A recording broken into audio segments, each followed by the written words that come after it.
Marketplace redevelopment project, but the first of which is parcels B and C. Which is where I have to recuse myself, so I'll rejoin you after this. Thanks. I mean, you get to talk for 3 minutes.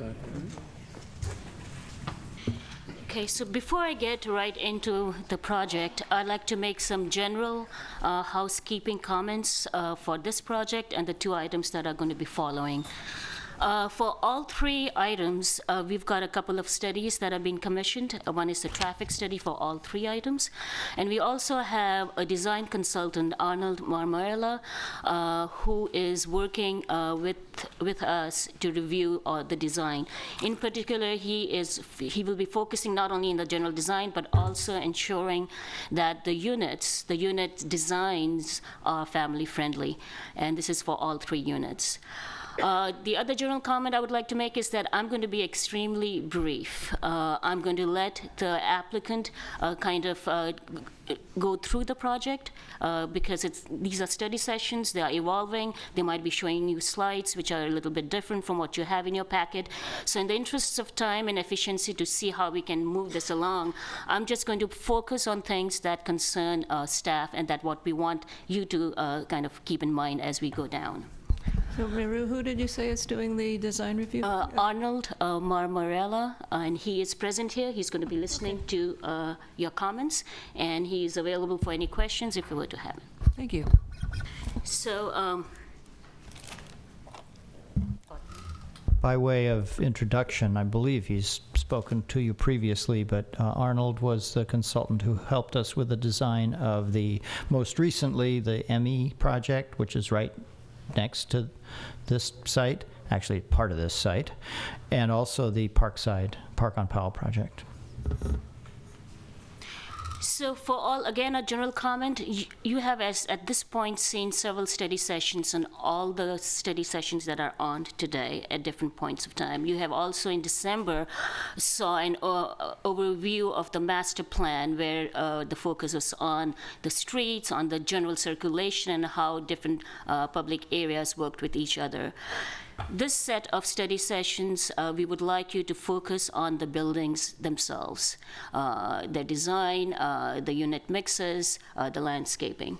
So, so with that in mind, just to refresh your mind, the first will be that we are going to be talking about is Building B and Building C, and the realignment of Shellmount Street. So the current proposal for parcels B and C. The parcel B, the last time you saw this was about almost a year ago, and that has not changed. It is a full-level, about a little over 500 space parking garage with 25,000 square feet of ground floor commercial space. Parcel C has changed a little bit, not the commercial side. It is still about 30,000 square feet of grocery store, and in addition, 2,300 square feet of retail. They have now introduced, and you saw that at the December study session, residential units that wrap around two portions of the grocery store and go up. And the realignment of Shellmount Street is more or less the way it was. It has moved along a little bit, but it's more for the details in terms of stormwater treatment and things like that. So these are the parcel B elevations. This is the Shellmount elevation, and this is the railroad elevation. Parcel C, this is kind of a rendering of parcel C from the aerial view. And what I would like you to focus on is where the loading is going to occur. Staff prefers, at the December Planning Commission, you saw the applicant preferred loading, which was occurring right here off Shellmount, and the vehicle entry would be along 63rd Street. That configuration of loading on Shellmount is not acceptable to our Public Works Director. There was a lot of brainstorming done in terms of alternative to that, and between the Public Works Director, our design consultant, as well as our traffic consultant, all three agree that the staff preferred location for loading would occur of the 63rd Street at the same, and this would also be the entry to the garage as well. The Public Works Director is here. If you would like, if you have any questions for him, he does feel very strongly on this point. Just to recall of the previous study sessions, a year ago, December 12th, 2013, there were certain comments that were made which have been addressed. Just as a reminder, you had asked that the bike lanes be retained on Shell Mound instead of Sharrows. Parklets have been removed now, which, as you felt, it were not appropriate for this site. You also suggested that the garage facade needed to be broken up and the west elevation needed more work. There was a suggestion to look for non-retail commercial tenants in addition to retail tenants for the ground floor commercial areas. There was also a concern regarding the operation of the grocery store and the circulation, including loading. At the last month's study session, the Commission liked the siting of the residential units. That's the new feature. There was concern again over the loading, and the Commission requested more information regarding the time and the frequency of how the truck delivery would work for the grocery store. In terms of staff comments, I've already talked about our preferred loading area. There was also concern regarding adequacy and location of bike parking for employees and grocery store patrons. There was also a concern regarding the design of the parking garage, particularly the elevation facing the railroad, which is the east elevation. We felt that elevation needed to interact with the approved but unbuilt Emery Station West, or the transit center, as this facade will be highly visible from the transit center and also the Amtrak station and the pedestrian bridge. At the minimum, staff feels that the design treatment is necessary, some kind of design treatment to ensure that the parked cars are not visible from the public rights of way. It was noted that a master sign program would be needed for the commercial space on Parcel B, which is also a condition of approval of the original PUD. It was noted that there were no details. We have yet to see any details of Parcel F. Parcel F, if I go back, is at the corner of. This is the parcel at the corner of Shell Mound Way and Shell Mound Street. We felt that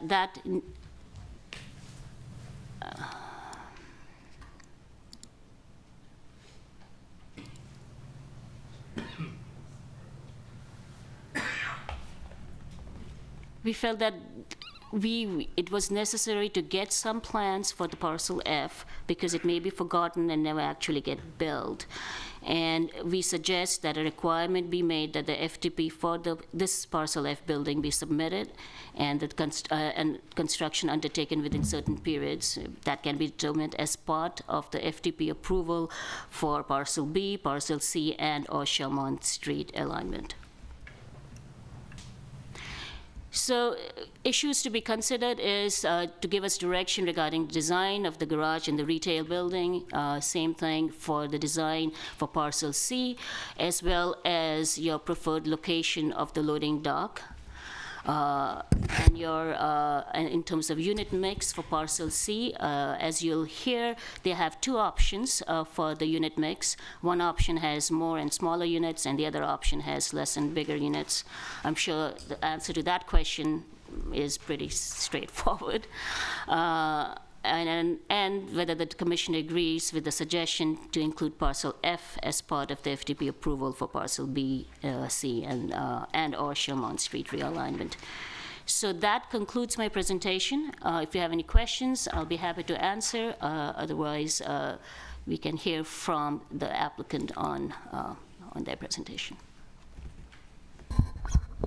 I would like to hear about the rationale about moving the loading. Okay, I'm going to ask Mr. Kaufman to come and talk about that.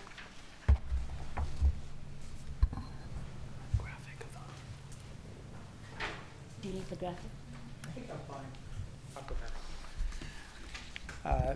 back. Commissioner Moss, members of the Commission, there's several reasons why I've been really pushing to relocate the loading dock to a side street as opposed to having it on our busiest arterial, one of our busiest arterials in the city. In particular, safety for one. As you know, Shellmount Street has bike lanes on it, and it's heavily used by cyclists. And the idea of having a truck having to stop and then back up into those spaces on a main arterial would be problematic for the many cyclists that run through that corridor. Secondly, there's a heavy volume of traffic on that street, and for a truck to try to maneuver back into those spaces will take a considerable amount of time, and will end up in a lot of vehicle queues along the street, even during light traffic. And on those times when vehicles are waiting for the truck to back in, some of them that would be heading in the southbound direction would probably detour onto 63rd Street and then over to Christie Avenue to try to avoid the congestion that the truck would be creating. Third is the city really needs to be able to control the street. We used to have a lot of loading docks throughout the city. It was an industrial city. And we used to have a lot of backups on Hollow Street. For example, we had trucks backing into the West Vaco warehouse. More recently on Shellmount Street, the warehouse where Sherwin-Williams used to sell their paint right next to the Powell Street Bridge used to have a loading dock, and trucks used to back in over there. And it used to create gridlock. Now when we have just one car trying to make a left turn during peak hour, and they don't have the gap in traffic, you have major queues on the street. So not only is it a safety issue, but it's also an issue for traffic. And then lastly, it's very difficult to control. Once it's approved, it's very difficult to control when those trucks would arrive. Right now we have a loading problem on the street, which we can't control. You have UPS trucks delivering for the businesses there. There's no place for those UPS trucks to stop, so they stop in the bike lane, and then I get the calls about what can we do to make it safer for the cyclists. So I can only imagine if you had trucks backing in and creating the safety issue, there'd be a lot of concern from the public. So, Thank you. all right. Chair Moss, I'd just like to add one other point to what the Public Works Director said, and that is that in our planning regulations, there is a provision in the section on loading that says that a truck shall not maneuver on a transit street, as indicated in the general plan, to access a loading area. If the loading area is off of a transit street, then any maneuvering that's required is supposed to be done off the street. You have to have enough room in your loading area to be able to pull the truck straight in and then maneuver it back into the loading dock off the street. That same requirement doesn't apply to streets that aren't transit streets. Shellmount Street is a transit street. 63rd and Little Market Drive there, those are not transit streets. So maneuvering on the street there would be permitted under the planning regulations, but maneuvering on Shellmount Street is not permitted under the planning regulations. Okay, thank you. All right, with that, I guess we will invite the applicant up. Unless, are there any additional questions of staff first, actually? No? All right, then we will invite the applicant up. And as soon as the little light changes, I'll get your screen going. All right, well, I can start. My name is Mark Steffen. I'm the president of City Center Realty Partners, the owner-developer of Public Market. As you know, we've been working with the community, the staff, and the commission for the last 18 months. We think it's been a good process that has helped us evolve this project into something that will be a real contribution to the community. We're going to try to move this along quickly because there's a lot that you have to review tonight. I just wanted to address two items that Maru brought up just to give it a backdrop as you're looking at the rest of the project. One of them, she mentioned the parking structure and the facade treatments on that parking structure. We've heard the concerns over the last 18 months. We've been working with staff to address that, and what you'll see tonight is a result of those conversations with staff. And so take a look at that, and we would like to have a dialogue with regard to that as we go forward tonight. The other issue is parcel F That building is about 3,500 feet roughly. We are happy to have a design, show you a design. We've worked up some sketches. We're happy to have that and get approved, but in terms of when that gets built, we have some existing lease issues that dictate certain parking requirements where parking has to be, and until we solve that with two particular tenants, we can't build that building. So I just wanted that to be known. So to move forward now, I'd like to ask our architect, Aaron Ashley, to come up and give you our presentation. Thanks. I think it's green now. Yeah, it's on. Oh, it's on. Okay. Okay. Great. You have to talk fast before it goes off again. Good evening. For our monthly visit together, without belaboring anything, we've seen each other a lot lately, and even though I guess technically this is the second study session, you've seen every element of this at each other study session.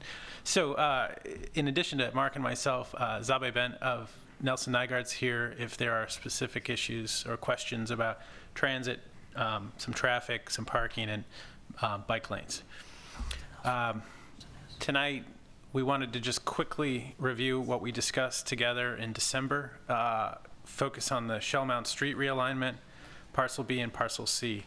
I'll kind of leave it up to you. If you'd like to break it into parts, happy to do that. If you want me to kind of run through everything and then come back, so you tell us. And then afterwards, our other team has Parcels A and D to review with you. So just again, kind of in terms of timeline, obviously TMG got started on this quite a while ago, and this has kind of been in the works for a long time, especially the Shell Mound parcel that'll be talked about, Parcel A. For our purposes, I think we were here last December of 2013 to talk about the road realignment and the parking garage and a grocery store in a different shape. Our hope is to build the grocery store and the street, start construction this year. And so we're hoping that over the course of the next however many weeks, we mutually agree on everything and everything goes swimmingly. We also hope to be back in front of you very shortly with the kind of updates to the park in hopes that we could kind of move forward the park as well. So again, the site as it is today with the Essex building almost finished on 64th and Christie. The various parcels that we're proposing and generally how they lay over the existing land. The plan we reviewed with you in December, effectively at the master plan level, we've changed nothing except that we've looked at options for deliveries to the grocery store, and we've extended conversations about transit and traffic to meet with AC Transit and meet with Emery go around, and I'll report back on some of those conclusions. So again, it seemed to us that in light of market changes and approvals that were made by the City Council previously, that you all seemed to agree with the direction we were going, which was great for us in terms of a master plan. Really lets us dig into the details of the architecture with a little bit more confidence. In terms of phasing, as we've said before, there's a grocery tenant who's very exciting, very interesting, who Mark and his team are getting very close to finalizing a deal with, and they're very eager to be here soon. And in order to do that, we think we need to get the road built first, or concurrently, but obviously road opened immediately, and begin construction on Parcel C, at least the garage portion of it, understanding that we might come back later and wrap the residential around it. We intend to complete Christie Park before any of the residential buildings are finished, and so I list that as part 2 here. And then phase 3, to really finish the site, and there may be kind of timing issues to availability of parking and managing construction on site in the exact order. Just again, kind of a quick recap. So if you are on Shell Mound Street, crossing Shell Mound Way in front of the Hyatt, that's the Parcel F retail restaurant on the corner, Urban Outfitters in the distance. A quick preview of what will be presented tonight for Parcel A, the grand stair that we talked about. Coming up and making the bend onto the new portion of Shell Mound with the parking garage there on the right and the proposed stoplights in place. The character of Shell Mound Street, now that it would become a two-sided main street with retail on the ground floor level of this parking garage. This new grocery tenant as the anchor tenant of a building that has parking above and residential wrapping the back. Another look at that garage and kind of back south on Shell Mound. And if you walk out of the alley of the marketplace today and look north, you'd see this grocery store. In fact, it has food offerings and purveyors that they're interested in participating in the kind of public market food court. And so they would be the terminus of the alley. And then a character study of the residential wrapper of the garage. This would be on 63rd Street looking towards PPP. And a quick preview of the updates to the residential building on Parcel D. And lastly, this latest park plan reflects some of the updates that came out of our discussions with you in October, or September, October. And we hope to see you again soon on that. And just kind of I'll end with a character study looking at Christie Park. So that's most of what we talked about in December, and I guess now we wanted to dig into some specifics, even though you've kind of gotten a hint of everything. Starting with the street, and realizing that there's a ton of complexity from a civil engineering, public works, utilities, that I'm not going to get into. We can certainly talk about, but we wanted to focus on the aesthetics with you today and the issues that have changed over the last year. So again, we were in front of you in December. We had a community meeting February 20th of last year. That should say 2014, not 2013. And then officially back in front of you in December last month. In addition, we've had a number of BPAC meetings and other meetings with community. We couldn't have a public meeting where the character of the street didn't come up, whether we were talking about parcel A, B, C, or D. So it's certainly been discussed with members of the community over the last year. Your direction was to move away from Sharrows, which was a pretty unanimous direction given by everyone we talked to, and towards dedicated bike lanes, to soften the bend in the road, which we have, confirm traffic impacts. There was a study done by Farron Piers on a slightly different iteration of the master plan in March, which indicated that there were no new traffic impacts with our plan. In fact, it's less than the anticipated PDP. That we needed to be smarter about how we handled the UPS trucks and FedEx trucks that Maurice mentioned, and really get out and work with AC Transit and think about how buses and bikes and everyone interacts here in what's really a very urban streetscape. So just to kind of give you a sense of how they lay over, the existing shell mound here is in red, and the proposed in yellow. And the idea is that we would build the yellow while the red is still in operation, and then someday switch it over. And the land that the city would be vacating is equivalent. I think it's actually a little bit less than the land that we would be dedicating. And so effectively, the city would own the street, and I forget exactly how many inches back behind the street. And the intention is that the sidewalks would have an easement placed over them, so there'd be a public access along the sidewalks. But for all intents and purposes, it's an improvement over what Shellman is today, which has limited pedestrian and bike facilities. We talked a little bit about this a month ago, but really what we've been doing is designing a public realm, which is all about walking and cafe seating and being outside and on the streets, and the kinds of widths and dimensions and crossings are all geared around that. Similarly, we think that we understand this is very much a bike corridor. And so we've taken steps to make sure that bikes are accommodated, not just accommodated, but really a thematic element of the project, whether it's bike racks everywhere, bike storage in buildings, bike lockers within the parking garage. The grocery tenant we're talking to is hugely invested in bike infrastructure for its employees and for its shoppers, so I think that will be a great fit with the project. Similarly, this is a transit environment, and especially with the Amtrak bridge, and it kind of even more so as AC Transit moves forward with some of their longer range plans. And so that's They don't have ironclad plans yet for the future of this area, but certainly between the EBOTs and other studies, it's a big piece of it.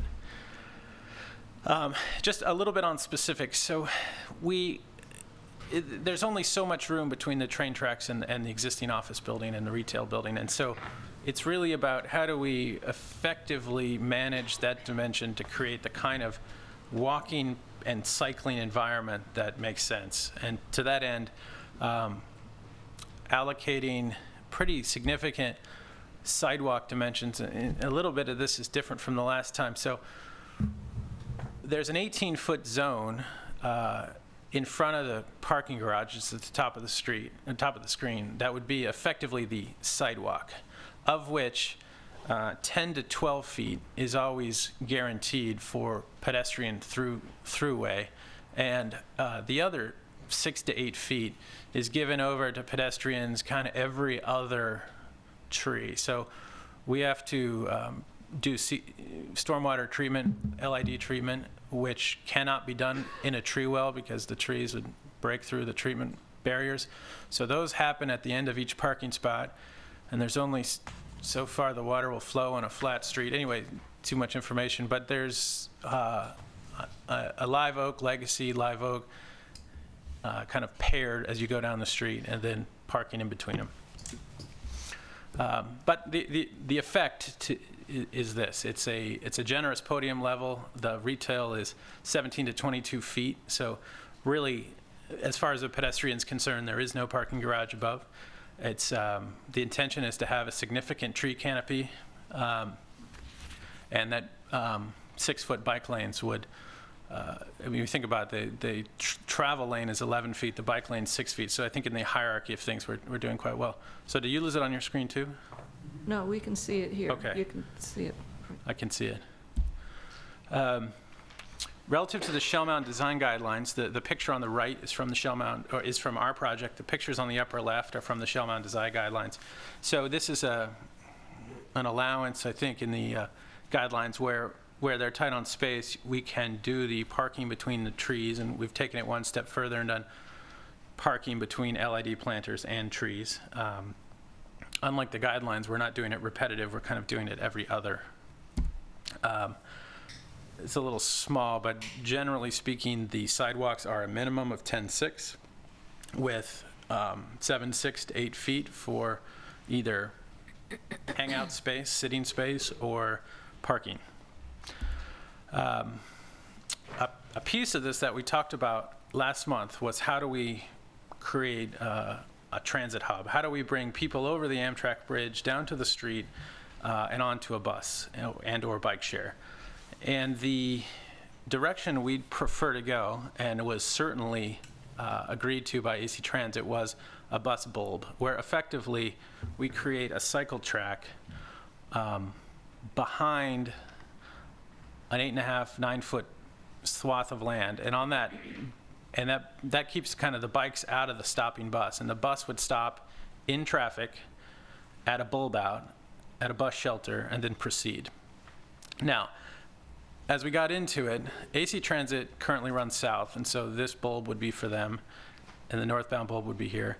Emery Go Round, because of the design of their bus, needs significant amount of time to load a wheelchair and isn't interested in sharing real estate with AC Transit. So we've now allocated a 60-foot zone at the north end of the block for Emery Go Round to stop, and they've agreed that they only want to travel north. So it's kind of as it goes. So I had this slide up for you last month, which said a few things. It said we were advocating raised crosswalks, and AC Transit asked if we could not advocate for that and instead do sidewalks down low. And AC Transit very much liked the idea of bus bulbs, and they thought that that was very much safer and easier. They preferred the 11-foot travel lane. It's in their design guidelines. And for all the reasons of safety and kind of throughput of traffic, the bus bulb made a lot of sense. We think the cycle tracks are a good way to deal with this. And then on top of that, the idea that Emery Go Round doesn't want to share real estate, and until they get a new bus fleet that has faster loading for wheelchairs, they really need to pull out. So just to get kind of, again, in plan, and this cross-hatching represents a very visible but now kind of, on street level crosswalk. And then we showed these just to show them again, the idea of a cycle track, and these are some installations in Portland where at one end of the street it comes up, and we're looking at a 6-foot on-street bike lane, Class 2 bike lane that comes up 6 inches and comes across as a 5-foot to create a little bit more buffer in there between pedestrians, cars and bikes, and then comes back down onto the street at the north end. The biggest thing in an urban district is how do you deliver character in a kind of subtle and attractive way. So without saying, hey, you're in this urban district, it just happens. And to us, the biggest way to do that is with landscape. And we've debated street trees a lot with you all on the park, and I think this represents the latest iteration of that. But effectively, we're showing these pairs of oaks, which we think are a kind of a good-sized street tree that will handle the particulars of the Emeryville environment. And then... Did you say pears? Hmm? Did you say pears? No. Southern live oak cultivar, and it's actually the legacy cultivar. Oh. Pairs of Sorry. trees. No, we've gotten rid of the pears at the We're in suggestion. the plan somewhere, so yeah. Pairs of. Gotcha. Pairs of non-pairs. And we had pears in an earlier presentation Yeah, and heard it's from still you. in your plan. Still heard, yeah. So the Somewhere. purples were the pears, and now we've gone to a ginkgo, which we're going for more slender ginkgo, just given that it's next to the tower.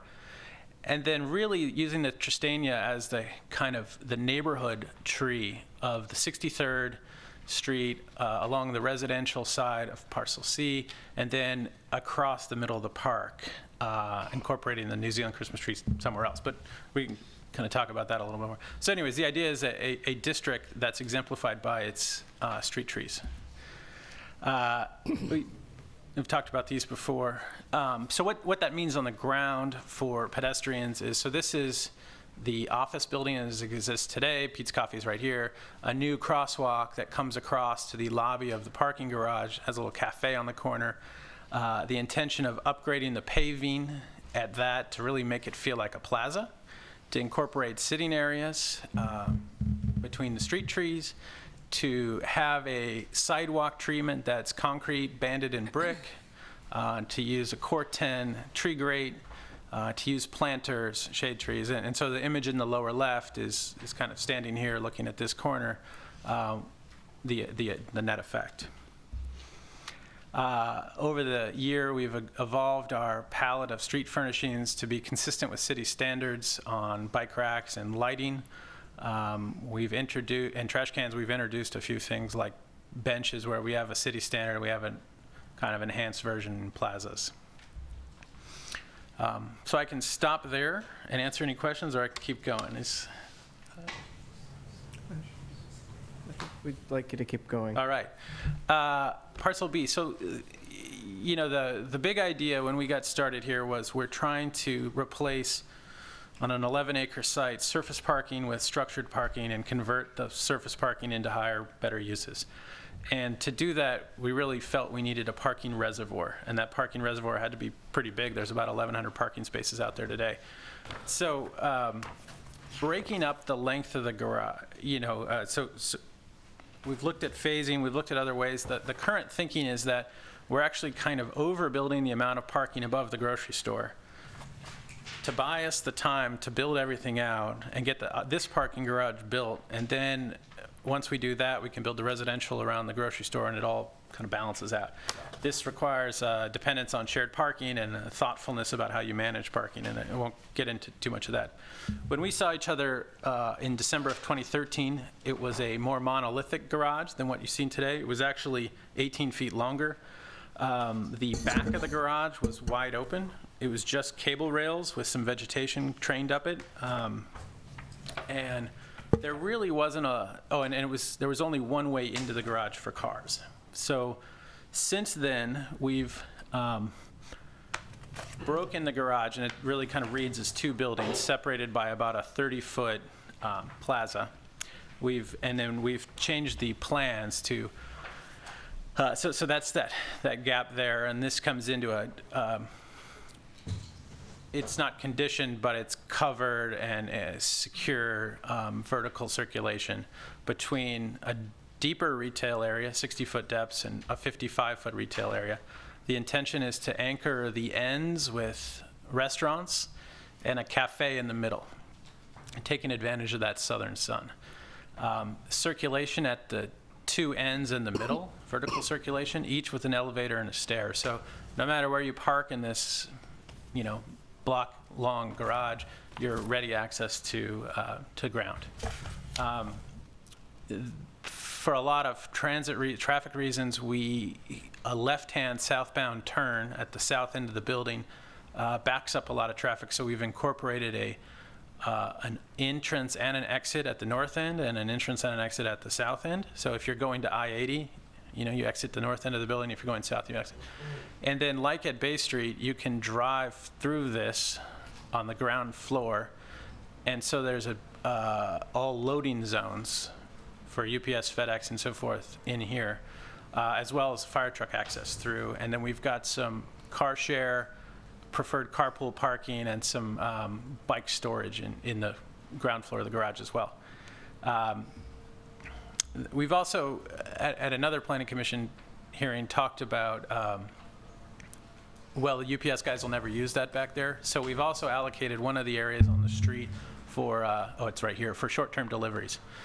So if they park in the bike lane, it's not for a lack of opportunity to find a place to park. In terms of plan, when you come up, you come to a kind of a central area. You can circle around. There's a speed ramp to get you up to the first parking level, and then after that, there's a park-on ramp that spirals up. This is the general lay of the building.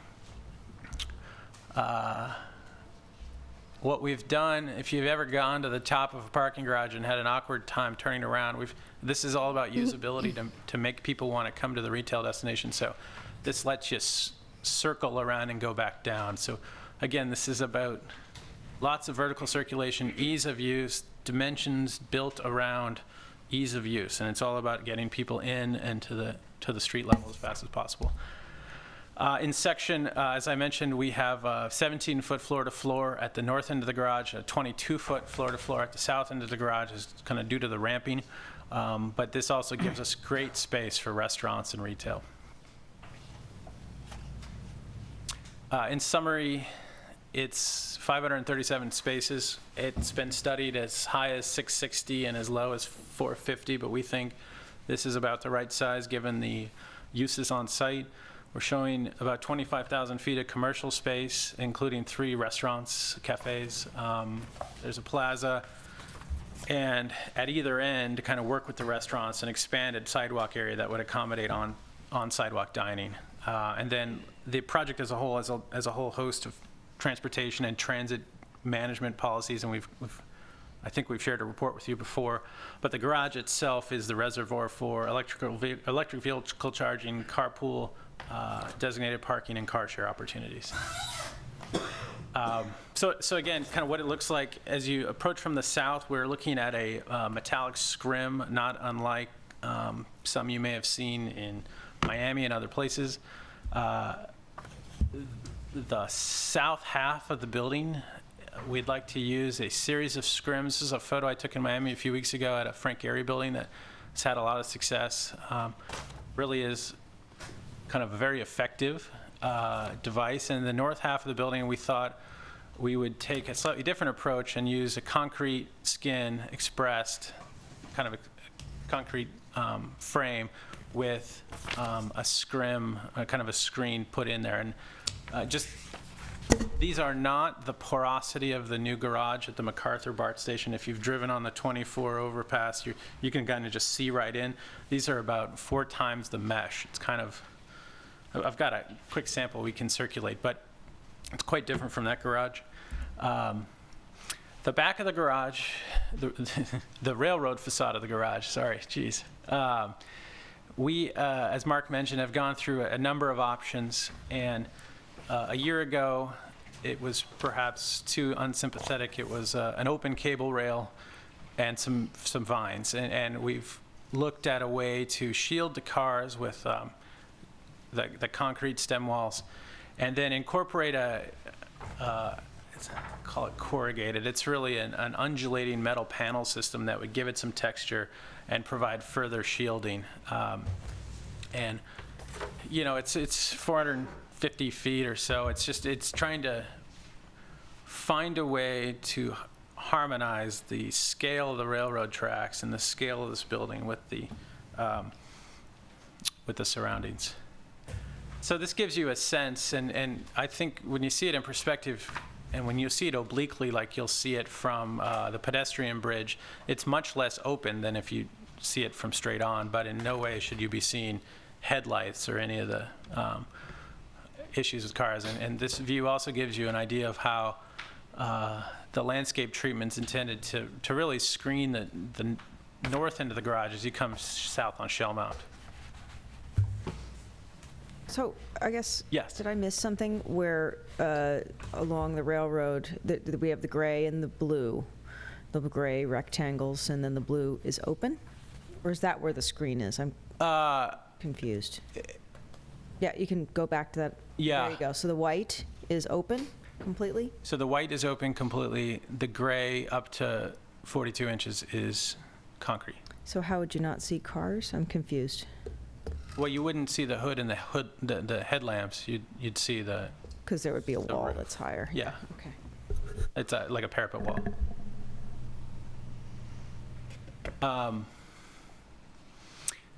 The end elevations is where we transition. So we've used a vertical circulation element, which is a metal screen, like a solid metal screen, and then board form concrete stair enclosure.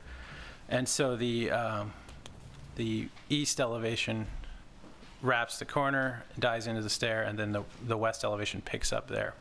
So you see the north entry to the garage and the south entry. So this is that north west corner, the cafe, the restaurant on the north. And you see the concrete and screen above. That's the garage. The last piece of my presentation is Parcel C. And again, we have talked about components of this, and there was a tenant lined up a year ago that walked away. But interestingly, we're back with a very similarly sized building in a different urban condition. We listened to what you had to say a year ago about how do you load it? Can we make this a more urban, taller building? Can we eliminate the surface parking, which that previous iteration had, and make sure that we don't have a back to the building? It's not like you drive behind and see all the nasty stuff. And then there's certainly been a lot of debate about closing the plaza to auto traffic, and at the time, this is the scheme we had a year ago, and it had some surface parking and a ramp up to rooftop parking, and it had a truck loading along Shell Mound and a two-way plaza. Subsequent to that, we've now narrowed the traffic to a one-way through the plaza that the fire department would like to use, and we think, you know, serves a good circulation purpose some of the time, but serves a great kind of people place a lot of the time, and you know, we haven't gotten into how we manage that or how it's used yet. The entry to the residential component would be off of the park, so it's really, you know, this is the park residences. And then you can see that building's tall enough that it shields a view of the parking from Parcel D. You know, in terms of loading, for a lot of reasons, the Shell Mound loading makes a ton of sense. It's facing you know, Maurice brings up a lot of great points, but you know, in our minds also, it's facing the railroad tracks. We believe we can manage time and delivery. We think the conflicts based on those times of delivery are manageable. We've double-sized the truck bay to make sure there's enough room for it, and we also provided a loading area for trucks to pull off of, kind of on the street. That said, this with a little bit of automotive gymnastics, you can certainly load from 63rd, 64th, and Market Drive and back in, albeit with some beeping of trucks. And I think that we would think differently about what times of day so as not to disturb residents. But the net effect to the grocery store and to the floor plans of the residences is unchanged. Do you have the truck turning templates for that new design? I do. I forgot to put them in the show. But depending on the size of the truck, it can either come up 63rd from Christie or from Shellmound, or it can come up 64th from either, and it can back all the way from 64th. If it's a sufficiently large truck, that would be like a WB50, let's say a Cisco truck or something, might have to come in from 64th. But a bread truck or a beer truck could come in up 63rd. And again, it's kind of the reason we were originally leaning towards the Shellmound loading was, sort of regardless of make and model, the trucks had the width. And I've been looking over the fence at the new Safeway by my house in Rockridge, and they load off of Claremont, and it's too soon to say if it's going to be a success or not, but they do much more truck gymnastics than we're proposing on Claremont Ave. And so, it's certainly a condition that happens in urban environments. So nevertheless, we'd love to hear your opinions on that, and I think where we're at is the bulk of the building is unchanged. We just affect some of the dimensions. The idea is that the grocery store is entered off of Shellmound and the plaza, that certain purveyors, these guys have some really cool food things and a bakery that would be a great asset and spill out onto the plaza. If you've been out in the parking lot, you've seen the big bunker, which is the fire suppression system and gas lines for the office building. So we need to accommodate that in a well in this building. And then the residential building would wrap the back. And the intention is to do 2-story townhomes off of stoops on the ground floor with, again, a lobby off of the park and a retail, possibly cafe on the corner. This is just, this is certainly some truck gymnastics. This would be the biggest truck if we did load off Shellmound. It's a 3-point turn. So the intention is to really anchor the end of Shellmound as you drive north. Appropriate signage. We'd be dealing with some of the similar challenges of screening cars, but have the primary vertical circulation piece for the grocery store, which is, frankly, this is part of the parking for the project as a whole, be right off of Shellmound and visible. If you go up one level, which would be the upper floors of the townhouses, you'd still be the kind of open to below area of the parking garage, of the grocery store, sorry. And then as you go up to the third floor, that would be the parking about 100 cars for the grocery store, where they deal with their grocery carts and other things. And then we'd start to get residences, apartment 1s, 2s, studios. We've kept the vertical circulation. We've done a pair of cores. This core is shared with the parking garage. This core is dedicated to the residential. In each of the floor plans, we've kept the residences out towards the perimeter and used that kind of extra triangle space above the loading zone for trash, pretty generous bike and storage rooms, kind of all the things that you're seeing in a lot of residential parking garages, where here we wanted to do it inside the building on each floor. And so the units stack as you go up, and then the rooftop with, kind of sneaking past PPP, some views of the bay and the city. And we're, at this point, kind of just getting into it and thinking about, are there vegetable plots? Are there trees? Are there places to sit and get some sun on the right times of day? And again, we're just still getting into it. So in section, it's 3 floors of parking above a grocery store, wrapped by a 5-story residential building. And we've looked, as Maru said, at a couple of different versions. Each one is the same square footage. Quite frankly, at this stage, we're leaning towards more units. We think that has more market value at the moment, and we think it's right for the market at the moment. Obviously, we'd love to hear your opinion. Nevertheless, regardless of the iteration, there's ground floor townhouses, which we do think are a very family-oriented product, especially next to the park in both cases. 63rd, just for a second, so here's the Parcel D building on the left-hand side, and here's our proposed building on the right. Again, it's on-street parking, biofiltration, street trees. These are the Tristania again. Planters on each stoop. We have paired some of the stoops, but not all the stoops. But anytime we pair the stoop, there's about a 4-foot planter between them. And so here's just a vignette of what 63rd might look like. You just kind of a summary. It's a 30,000-foot grocery store, 2,500 feet of retail. All of the service and deliveries is enclosed. 300 parking spaces on the roof and 3 levels. Up to 77 units of housing. With a rooftop common space and no real other amenities at this building size. And then the intention is to phase construction and do the grocery and parking first and follow up with the residential. We got into units. I think they're consistent with a lot of units you've seen as part of the larger marketplace project. Studios, 1s, 2s. The ground floor townhouses, which are more generous 2s. And we've popped out the living area on the ground floor, which are those bays that you've seen, which we think really will add a nice kind of charming element to the units. And then we looked at some studies of kind of a masonette on the roof, which was a 2-bedroom plan as well and had a little terrace. Yeah,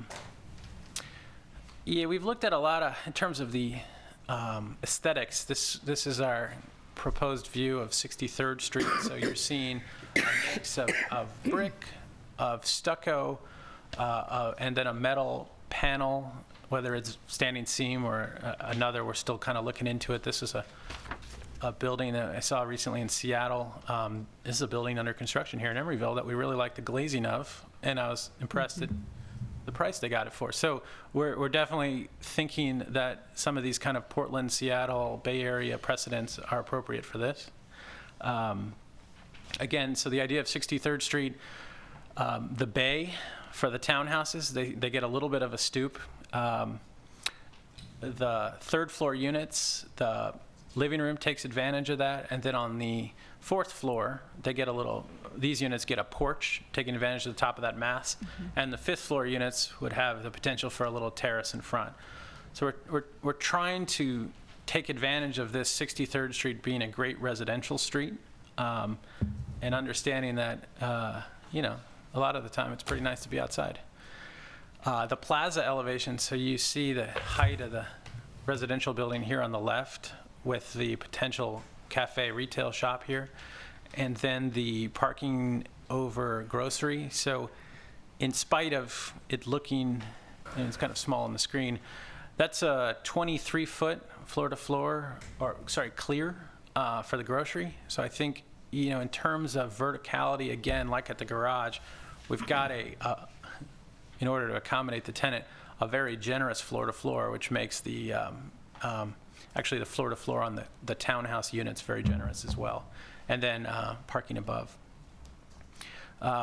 We've looked at all sorts of things about PVs for the roof of the garage. We continue to look at it. It gets a pretty healthy shadow cast across it from the office building and prohibits a little bit, but we're continuing to look. Here on the top is the park elevation, and again, it's mixing brick and stucco with metal panel. And then this was an earlier version where the lobby glazing is carried all the way up. We've just kind of flipped it to here in the last update based on the change of the grocery loading. And then this is still in the works because, very recently it was a loading dock. So we're kind of working through what the shell mound elevation is, and are currently showing their offices and break rooms over here. So we think there's definitely the potential for some porosity on that side of the building. But generally the kind of look and feel of it from Christie Park is explored here. So that's that's our presentation, and you kind of get a sense of the scale of everything here, and obviously we're available for questions. Thank you. Can we see that sample of whatever the mesh you brought? Yeah.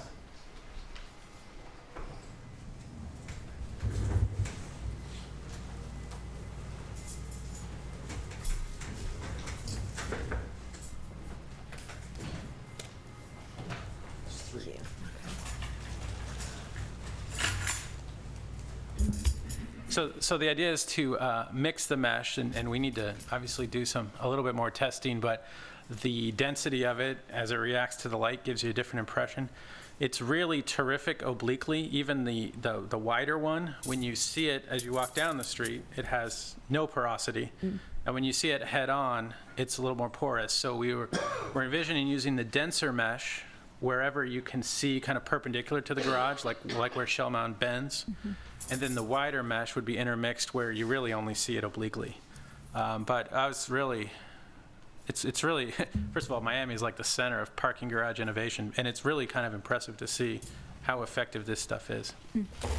And so that Frank Gehry building actually only uses the really big mesh, and the MacArthur mesh compared to this is significantly bigger. So we think it's pretty cool.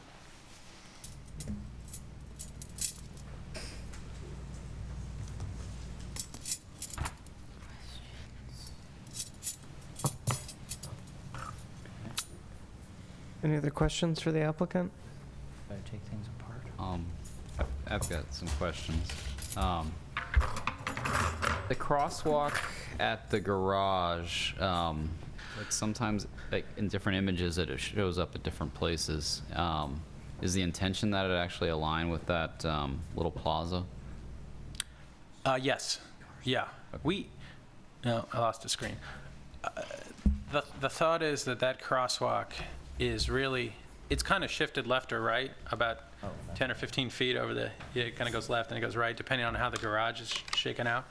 But we envision most of the office users parking and coming across that crosswalk, and so it's pretty proximate to the office front door. I just want to get to the plan here. I think we had some thoughts at our last meeting about how that crosswalk interacts with the grand staircase, if I remember That was correctly. a separate, yeah, that was a separate, that's, Oh, I'm sorry. so, but yeah. Oh, yeah, right. Yeah. Yeah, let me, Well, that was, I mean, it sounds like the intention is that it line with the plaza. Is that? it's the intention on this plaza is that align with the plaza, the plaza. Okay. And the intention on the grand stair was that it intentionally not align. And Yeah. We can get to that when we get to yeah, first play. so there's obviously, and we invited AC Transit and Emeryville into the debate as much as it's relevant to them, and we've, we heard you loud and clear, we studied it, we've lengthened the bus stops, and we've continued to land on this as the location. So back, can you go back to the image of the plaza, the rendering, where you sort of had, there, yeah. So at that opening into the parking lot, or the parking garage. Yeah. Right here, it looks like there's kind of a frame structure.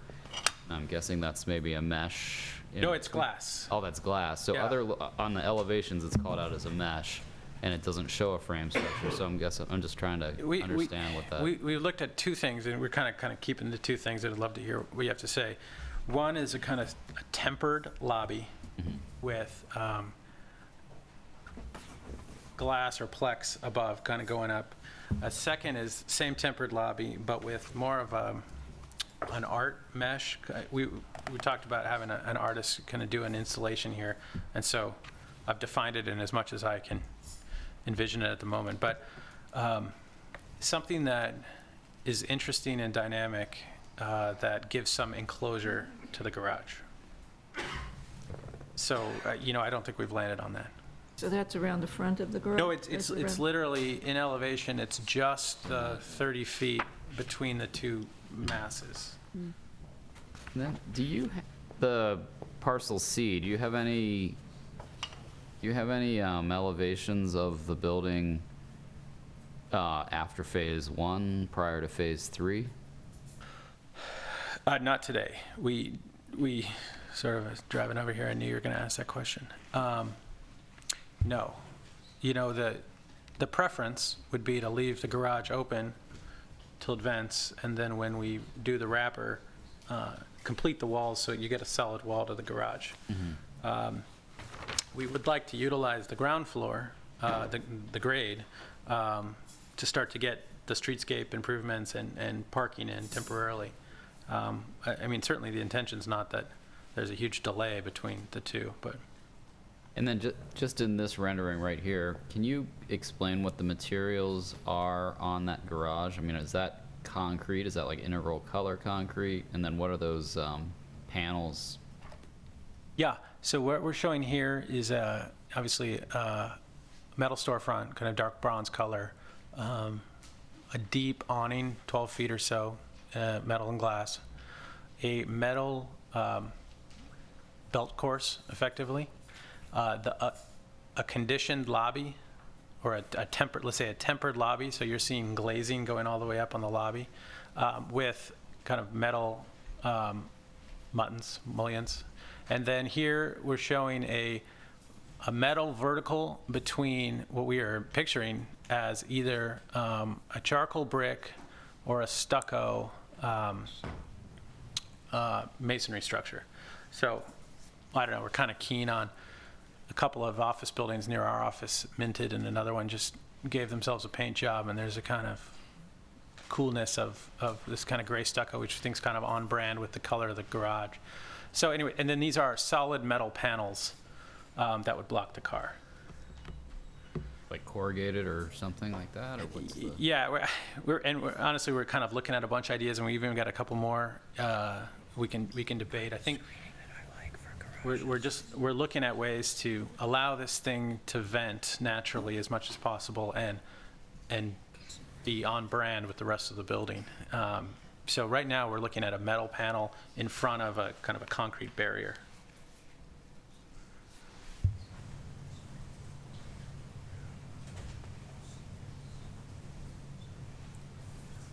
Do we have any other questions?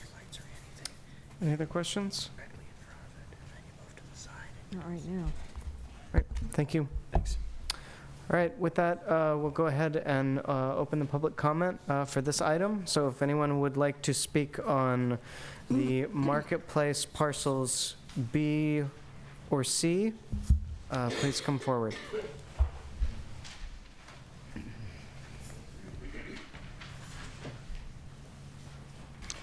Good evening again, Rod Henme, a neighbor that lives about a block away from this development. A few comments that I have to make on the B parcel. One is I would advise the commission to be very careful about the screen in terms of the transparency and the detail, and the cost is exceptional, so that therefore one should condition that the exact design and detail is specified and they can't value engineer it out later, and it becomes much more transparent. Second thing, on the railroad side, I think it's a good start that I would hope that it could be continue as a study. I would suggest they might look at, for example, in Mission Bay, there's 2 award-winning garages by WRNS and Sadowitz Design, and I think it could be a more sophisticated pattern and treatment than what they currently have now. The third comment is the idea of moving the plaza and the garage to the south so that it aligns with the part that's in front of the Emeryville market rather than in front of the Emeryville office building, so that that widened space would just then, so that the crosswalk would be just at the corner of the office building and open to the plaza. On the C project, I would strongly encourage the commission to not allow loading off Shell Mound. I think it's a horrible idea. I think even any curb cut on Shell Mound is not a good idea because of the curve of the road and the traffic, et cetera. And so I think the idea of loading where it currently is shown is a much better idea, and I hope you will not agree to that condition. One thing about that is the loading dock right now, that entry to the garage is shown as 33 feet. It might actually want to get wider so that a truck can be pulling in and a car can get by at the same time. On the 62nd Street treatment, one suggestion would be perhaps that street could be treated without curbs and just bollards to protect it for traffic, and use unit pavers so that the plaza from the market to the new grocery store could just flow straight across the street rather than having curb cuts, curbs and all that sort of thing. And then finally, the last comment I would have on that building is the architecture, I would hope, could be much more inspired and much more modern, contemporary. To me, it looks like a kind of faux modernism of Camden Yards and AT&T Ballpark with the divided windows and the brick and HOK Sports. And I think that Emeryville, to your credit as a design review commission, has really put together a lot of very modern, very fine, elegant architecture, and I think this should meet that kind of standard and be more inspired than it currently is. Thank you.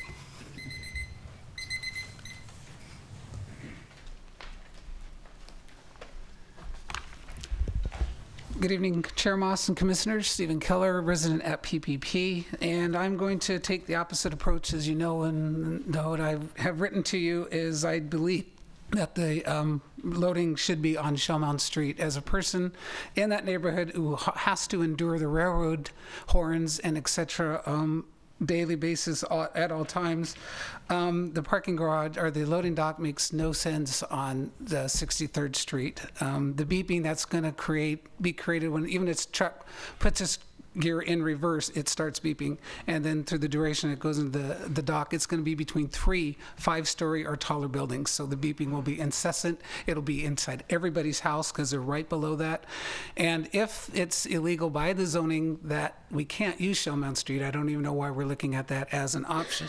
So I hear what the planning director is saying, but I think we need to look at the neighbors that are going to be living in this neighborhood, and we're talking hundreds of people that are going to have to endure those trucks every day. I live on off that street. I look at it every day. If the loading were to happen at 6 a.m., I go to work and take that street at 7:30 in the morning. There is very, very light traffic, and after 9 o'clock at night, the traffic goes away. We're only talking a few peak periods, so if the market does not use those peak periods to load, there shouldn't be a conflict of which they're fearful of. So I think that's just something we really need to look at. I understand their concerns, but there's a lot of curb cuts. There's 63rd Street coming out there. There's 62nd Street coming out there. One more garage isn't going to make or break this project.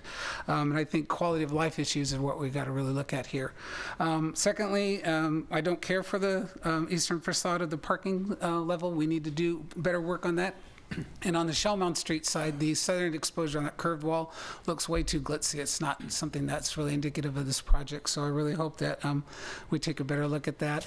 The plan for the townhouses fronting the grocery store, some of the best architecture I've seen around. I think those are a fabulous idea. If that's the direction this is going, we're going to have a really, really, really nice neighborhood. So I really think we need to take a look at that. But the Shellmount Street has got to be where the loading dock is. Otherwise, there's going to be a lot of miserable neighbors there. And you know, we know Shellmount is basically a cut through for traffic. It's not. A lot of us don't use that, and this could be a traffic calming device. It could make people, you know, use other streets. And then the other thing I want to know is if Christie is going to become the primary street for those cars or those vehicles to come into the project. I certainly don't want an 18-wheeler down Christie Avenue all the time.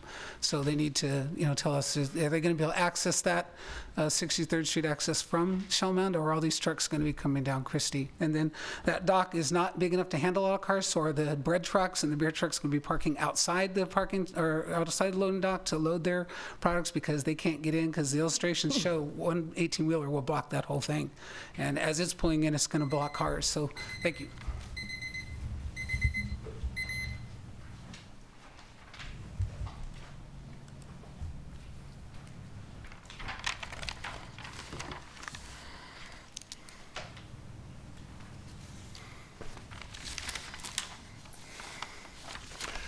Okay, now I speak to the applicant, except I won't be turned around since for benefit of the cameras and for the planning commissioners, but I am speaking to the applicant here.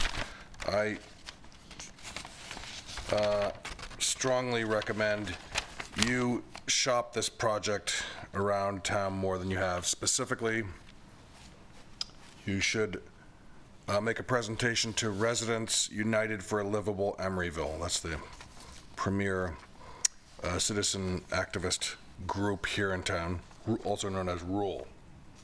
So I think you should make a presentation to RULE. You can find out from City Hall how to get a hold of RULE. There's something here that's just not going to happen. That's being proposed here, and that is they're talking about making 63rd Street and 62nd and the Market Drive all private streets. Well, that's just so everybody knows that's not going to happen unless by private they mean every activity that's permitted on any public street is permitted in perpetuity without any chance of revocation. Barring that, there's just no way we're going to allow these streets to be private. They're going to be public streets. The sidewalks are going to be public. The streets are going to be public, and we're not. Just so you know that we're not going to do that, unless, of course, they mean that we're allowed to use the streets as every other street with having that be revocable. Okay, there's a problem with this project, and that is the housing element. Also, the family-friendly design guidelines. Now, let's go to the guidelines first. The project can't be built as proposed. Here's an example. I'll hold this up for the camera to see of like typical two-bedroom apartments that they're planning on building. Here's our family-friendly design guidelines, and you can see the upper typical apartments is called desirable. The lower one is called undesirable. Now, this project that is being proposed here tonight is, by definition, from a family-friendly standpoint, according to our internal documents here at City Hall, undesirable in every way it's measurable. So you can't say yes to this project because unless you overturn our family-friendly design guidelines. Similarly, you can't say yes to the project unless you overturn the housing element, because the amount of rental versus ownership that this project presents is not allowed by our housing element. The housing element doesn't have the force of law, but it is a guideline for how to build a livable city here, and it's a brand new document, just certified in October. So we can't build this project. It's not family friendly. It's too much rental, and our own documents say it can't be built as proposed. So you should pay attention to the documents here at City Hall.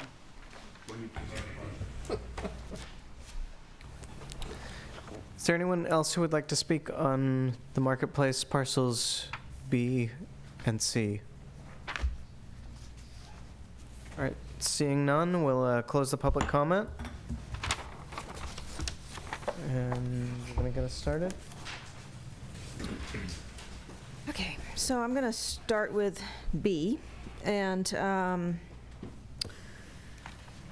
I have great reservation about what I'm seeing or not seeing in the elevations in terms of the facade along the west side. It seems very monolithic and kind of almost clownish on the east side. So a lot of work needs to be done in terms of refinement in that.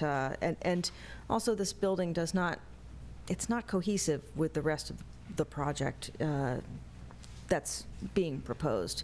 It doesn't have to be exactly the same, but it's kind of gone off the res, in my opinion. So I was, I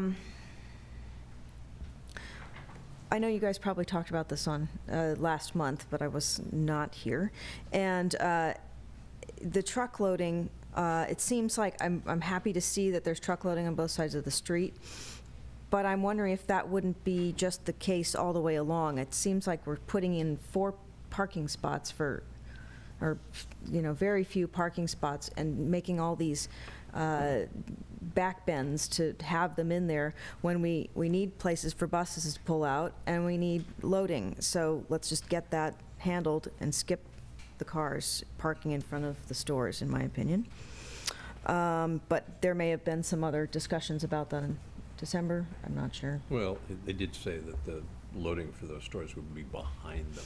Well, but we know what happens with UPS and Federal Express trucks, don't and do they've already addressed that, so I think we can continue to address that. We did, I'll just say, we did have a very good presentation last month about how, about the street and the buses and the bus bulb outs and the bike lanes and the, buffered bike lanes and all how all that worked together. Yeah, and of course, I love the idea that the bikes get to go around and there's a bulb out, et cetera, and at the same time, it blocks traffic, so it's kind of not loving it.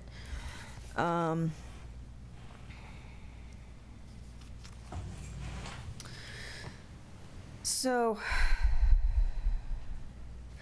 it was an interesting point about where, again, that our neighborhood architect citizen mentioned about where the center of the sort of the plaza is located, and it is across from maybe not the most active use. So that was an interesting thought that I don't know if you've could take that into account, possibly moving it further to the south. It made sense to me. Certainly, also in terms of, Where? we're going to need a little bit better. No, actually, that's more for C. So the last thing is, in terms of the trees that are replacing, I know we're sort of 95 trees short of the replacement for all the small trees that are in the parking lot. And I think, have you looked into using 36-inch boxes for the street trees? Because that, I think, would... Our current thought is 36 or 48s. Or 48s, excellent. I thought that would be a good way to balance that out and get the large size now. Yes.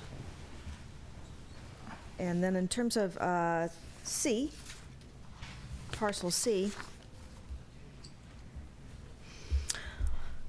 I have a grave reservations of how this grocery store is going to work at all. I'm not convinced that it's working now, and I don't know how it's going to work. Have you looked, did you at all, I actually should have asked this question when you're up there, but did you look at having 2 loading zones, say a small loading zone over on Shell Mound, and then a larger truck loading? Yeah, and we do. Yeah. There's a loading zone on Shell Mound where the 2 little people are standing at the end of the bike lane. This grocer sources locally and in their stores. Oh, I'm sorry, I thought you had said that was on 62nd. No? The big truck would come in, and there's a guest customer loading area on 62nd. And then right here, there's a commercial loading area. They have a lot of their guys come in pickup trucks, actually. Right. So it For doesn't... smaller. Yeah. It's great that you wrapped it with residential, and at the same time, these trucks backing up is going to be brutal. It's just brutal. And certainly the width of the drive aisle going up to the garage would be at this point would be in conflict. I think it would need to be widened so that everyone could do the gymnastics that you mentioned a little bit more. But that being said, I'm not convinced that this is feasible in this spot. It's a great idea in terms of anchoring the space, and I'm not with all that residential there. It's a very difficult challenge, and I'm not feeling it yet as a successful solution. I think the articulation on parcel C is pretty good, except for there is, again, the question mark above the sort of pedestrian level articulation is good, but the what's happening above in terms of where the parking is still in question. It needs to be fleshed out a little bit better and made slightly more have a little bit more sense of detail. There was also talk about, do we want to have no access to the townhomes from inside? And I'm torn about that as well, because I'm thinking if I lived in those townhomes, I would want to be able to get in from my car and not have to walk all the way around. So I would not feel like that would need to happen.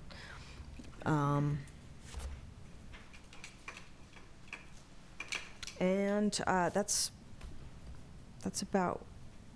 Oh, also, a possible approach in terms of keeping some continuity is to screen the parking elevation with maybe mullions that are somewhat open in some areas and have mesh in the others, but sort of echo the parkside window treatment that you have to kind of keep continuity throughout the building.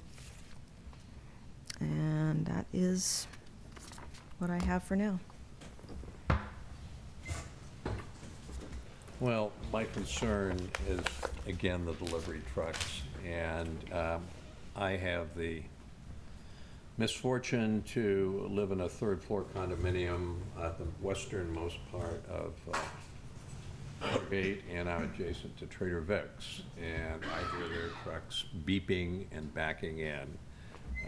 Some of my neighbors and I have gotten together, hired a lawyer, and we've negotiated with Trader Vic's, and they now don't come before 7 in the morning, or after 6 in the evening.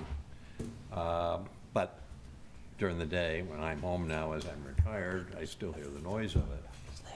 It would appear to me that, while it requires some adjustment, you might bring the trucks in on the private road that's behind, on the west side of the public market, and have them back into something on the west side of the building where you are now showing some apartment units. And then it's not near, or not close to any residential, except the units that might be above it. Also, I think it's a mistake to try and have the trucks back into the same area that people leave and enter the garage, which has 300 cars, and that could have a certain amount of traffic that could be interrupted. If you look on 63rd and street between the buildings to the left, all of those buildings are 6 stories high, so that the echo and reflection and the noise is going to be magnified. And I think that's one more reason to try and get it on this backside if possible. Comment at this time.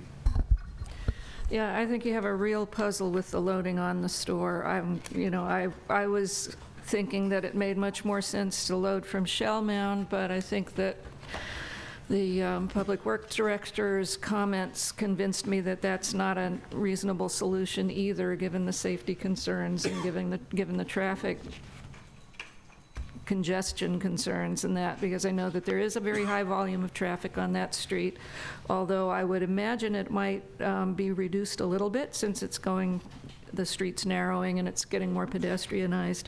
But I think that the potential noise issues there and the conflicts between cars coming in and out of the garage and cars and the trucks in the loading zone, and having these trucks on a residential street coming in also just seems like it's not a good solution. And I'm not sure what else, sounds like there are other possibilities to think about, including coming in behind the marketplace, but I think that requires more thought.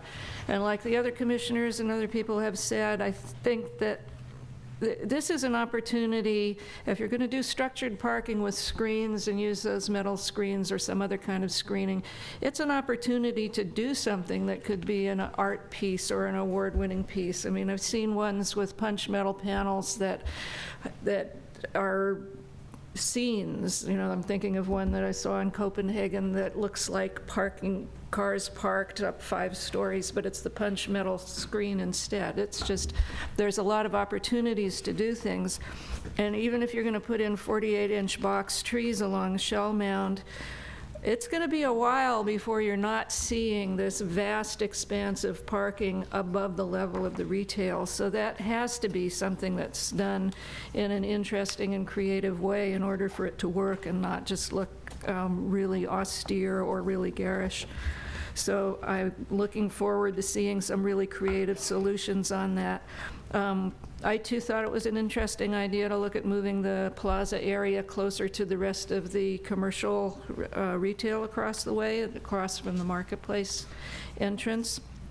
And I also think that the railroad side of the garages and all the buildings on the railroad side are really, they're visible from 62nd Street, they'll be visible from the transit center, they're visible from the terraces, they're visible from the Powell Street overcrossing.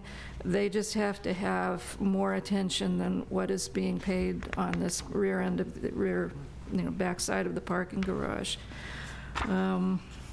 I'm really glad that you're working with Emeryville and AC Transit. They have a really, they have a long history of understanding what works for getting their passengers on and off their vehicles. So I'm glad you're continuing to work with them. And I sort of defer to them on the way that the buses and vehicles enter and exit the traffic. And I do like the cycle track idea. In terms of the architecture and the cladding around the grocery building, I'm not crazy about the architectural style. It looks to me like it just doesn't, it's not cutting it for me very well. It just looks like a big industrial building. I'm not seeing personal entries and, sense of personal spaces going in there. So maybe it's partly the way it's been rendered, but it doesn't look like an appealing place. It doesn't look like a friendly place. It doesn't look like a family-friendly place from the appearance. I would rather see, if there are going to be units around this, I would rather see larger rather than smaller, especially facing the park. It looks like there's some of the bigger units that are facing 63rd Street, and I think that all of the larger ones should be facing the park. What else? Retail garage building.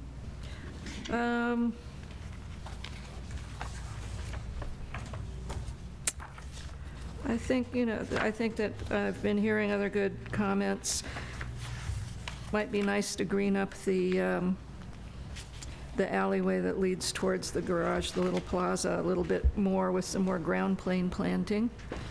And yeah, again, I'd just like to see a little bit more articulation or defined entries or defined senses of residential units on that building if they're wrapping the grocery. That's what I have for the moment.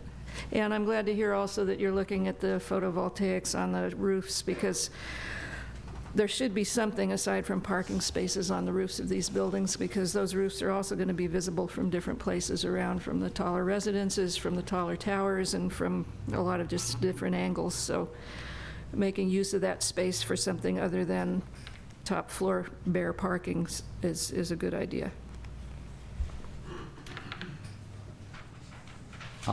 Yeah, I guess I'll start with parcel B. I think it's a little tricky as far as how you're going to handle this, being that I think what everybody probably wants to avoid and you want to avoid is something like Bay Street, where, as much as you try to put a facade to it and create a retail corridor, you're in a mall, you feel the parking, you feel this porosity to the parking. And I think you're starting to do it. I think that the treatment of the parking above is going to be key. I think the northern end, where you're just sort of saying, oh, it's parking above, you're just kind of continuing the structure and putting the screens in, dropping the screens into the frame. Seems a little, I like that, I guess, a little bit more than the other end, where I get the playful approach, and I kind of actually do like that southern corner. It is kind of glitzy, but I mean, this is going to be a new neighborhood, so who knows what the actual character of the entire space is going to be. But yeah, just making sure it doesn't have that mall feel is going to be key. And I think that central plaza and the treatment of the entrance to the parking garage is going to be important. That's why I asked about the different renderings. I think the rendering with the frames and the windows in it feels maybe a little better. My concern is if that's just the screen treatment dropping down to the ground with a cutout in it, that it'll really have that feeling of the garage just sort of spilling into the street, and that porosity that you see in a lot of modern malls. I think lining up that plaza with something, even if it's that little alley between the taller building, the existing taller building, and the rest of the public market would be nice.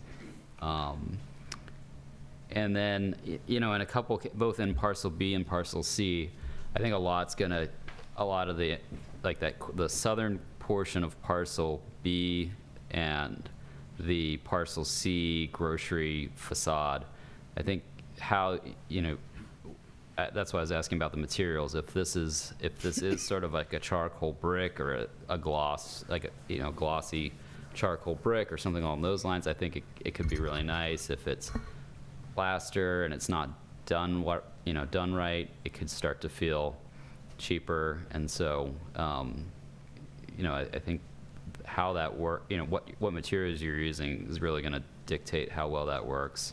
But I am kind of liking a lot of the general moves that you're making. I do have a concern about parcel C and how long it will be between phase 1 and phase 3, and if this basically is, looks like a grocery store with a garage above it and around it for years, would be a big concern of mine. I'm a little conflicted with regard to the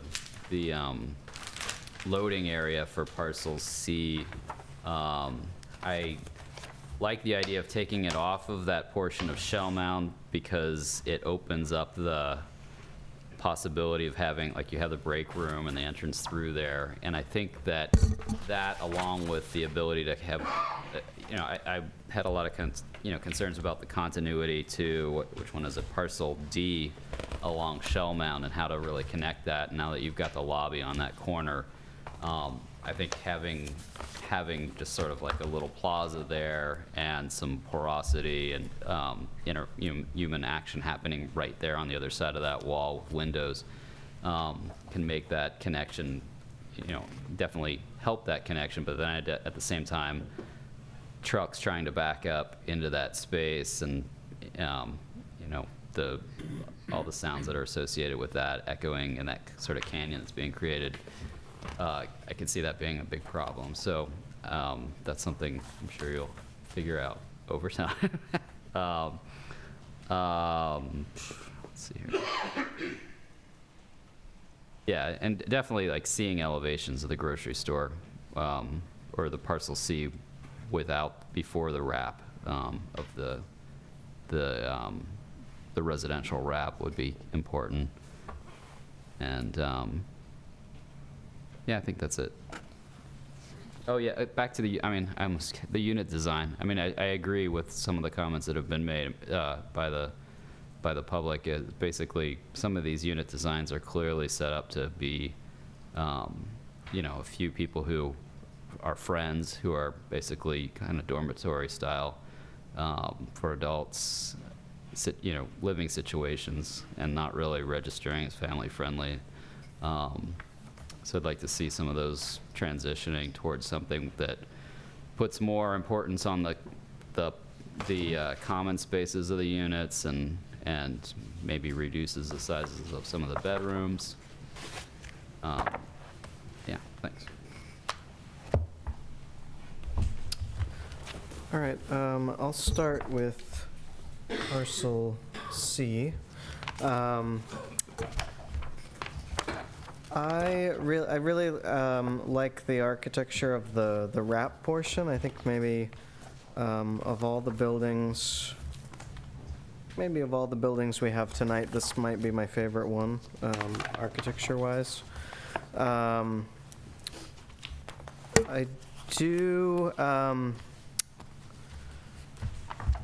do feel fairly strongly that I won't say fairly, I do feel very strongly that the ground floor townhome units shouldn't load from the back side as well. It's far too easy to come down to the, I mean, you're gonna have to come down to the street level anyway to enter them, and it's far too easy to just, exit the building from the other side of the lobby and enter your unit. And I think we want that interaction on the street. I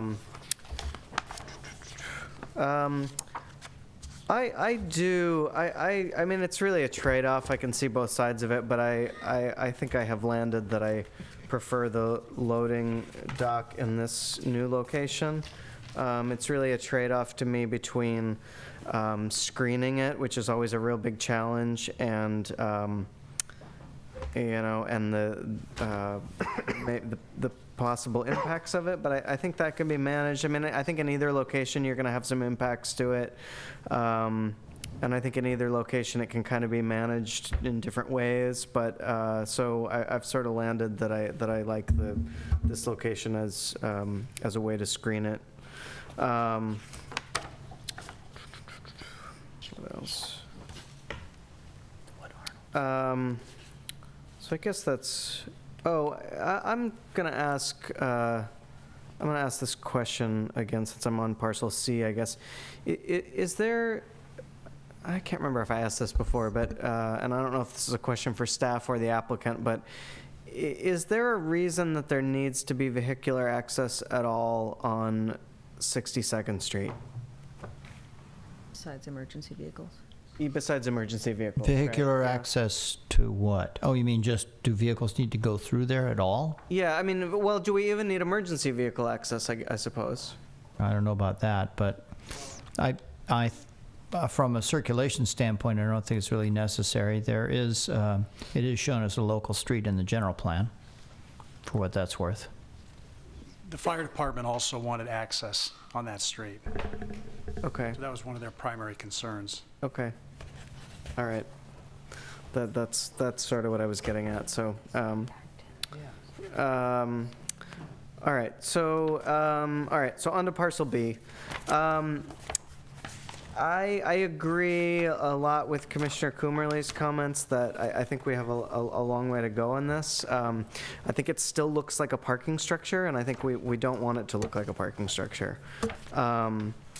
There are some good examples. The gentleman that commented previously mentioned a couple of examples in Mission Bay. I'm not familiar with those. I'll have to go look at them. I'm very interested to see them. But the two examples that come to my mind, although not the aesthetic of these structures is not appropriate, but I think they're great examples of how a parking structure cannot look like a parking structure. Are the parking structure, the new parking structure for the Alameda Theater, which was designed, it only has one, it has one bad side that faces the CVS parking lot that looks like a parking structure, but the side that faces Oak Street does not look terribly like a parking garage, and it was obviously designed in the Art Deco style of the rest of that building. So, not the architectural style isn't appropriate for this, but it has good vertical lines, and it does a lot of things that kind of make it blend in with the rest of that building. There's also a good example that I like in Petaluma, in the, I don't know what they call that area, the theater district maybe or something. It's kind of that newer area of downtown Petaluma. And it's a very modern looking parking garage. It's not contemporary looking, but it's very modern looking. And I think that's a really interesting example as well. And that again also has some small parts of it that are not as good as other parts, but I think in general, that's a very nice looking garage that you would walk by it and not think, this is definitely a parking garage.